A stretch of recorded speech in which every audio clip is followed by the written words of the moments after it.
The most fundamental question that faced Egypt, and with it different parts of the Arab and Turkish and Persian-speaking Orient at the beginning of the 19th century, was why did we fall so much far behind Europe?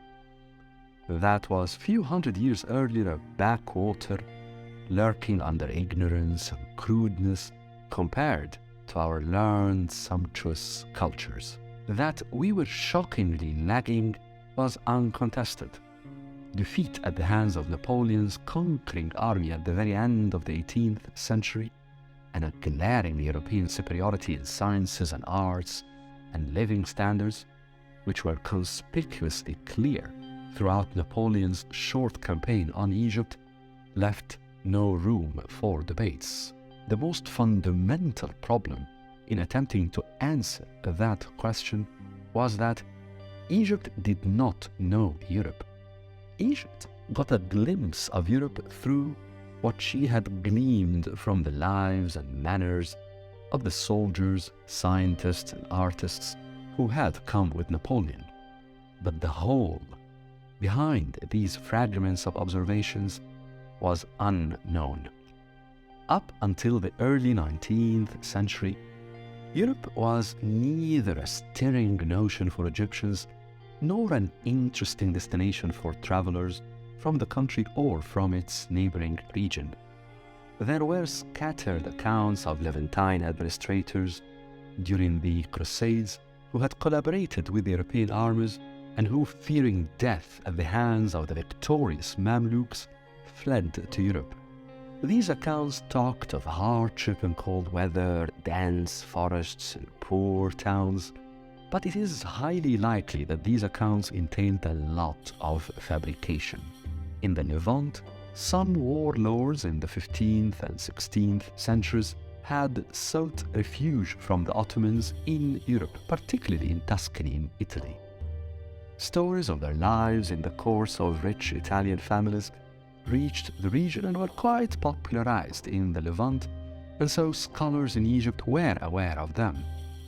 Then, there were few travels by Ottoman ambassadors to European capitals, most notably to London and Paris, in the 18th century.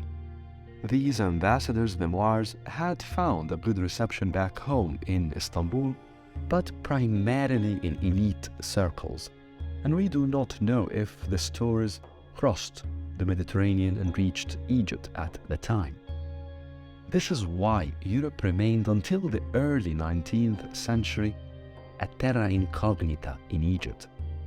To the Egyptian mind, then, Europe lacked the cultural and material richness of, say, India and Iran.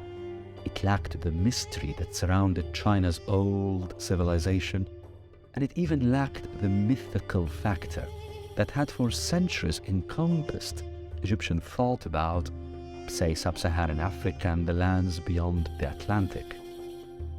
For some Egyptians in the early 19th century, Europe was perhaps Christendom, but that was vastly different from Christianity. For most Egyptians at the time, Christianity was an Eastern religion, philosophy, and way of life, which Egypt had played a key role in developing, protecting, and spreading. In the Egyptian worldview of that time, of both Christians and Muslims, Egypt was the land in which Jesus Christ and the Virgin Mary had found refuge, and it was the land of founding fathers of Eastern Christian thought, whose ideas had sculpted true Christianity. In this worldview, true Christianity, the theology believed correct, the veneration deemed right, and the way of life reckoned blessed, was from and of the East, with Egypt at the very core of that East. In this worldview, Europe was different. Apart from politics and laws, Europe was essentially societies that had adopted a different Christianity than most Egyptians at the time, including Christian Egyptians, deemed a deviation from true religion, that is, in the East. This explains why Egyptian Christians, and not only Muslims, were hardly drawn to visit Europe before the 19th century, and why Christian and Muslim Egyptians had the same question at that time. Why did that anonymous Europe advance so much ahead of us, possessors of the truth? This framing gave rise to a corresponding answer which ignored the advances Europe had made in the few centuries before and assertively attributed Egypt's and the East's lagging behind to having abandoned the truth. Truth here meant religion. For a large cohort of scholars of Islam, at the time the most notable community leaders in Egypt, true Islam entailed strict interpretations of the religion. It was not overly concerned with theology and its philosophical dimensions, but rather highly focused on the role of religion in society.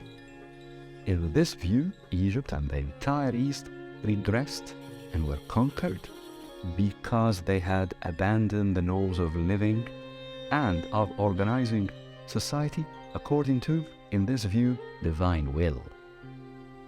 This narrative essentially blamed the powers that had ruled Egypt before, the Ottomans and the Mamluks, for having lost their compass, having forgotten the religious tenets upon which Islamic states must be built, and at the same time, and in this view consequently, for having grown weak and succumbed to the lethargy of luxury. This answer called for a return to the purity of Islam in its earliest phases, and a resuscitation of the spirit of the early Mujahideen, the companions of the Prophet Muhammad and of early Muslim societies, whose successes, especially on battlefields extending from Iran to southern Europe, were among the most impressive in human history. Jihad here was seen in its correct definition as self-control and strict discipline in thought and behavior, much more than any calls for violence.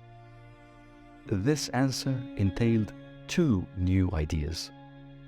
First, in blatantly blaming the powers that were, the Ottomans and Mamluks, it was a bottom-up resuscitation of true religion.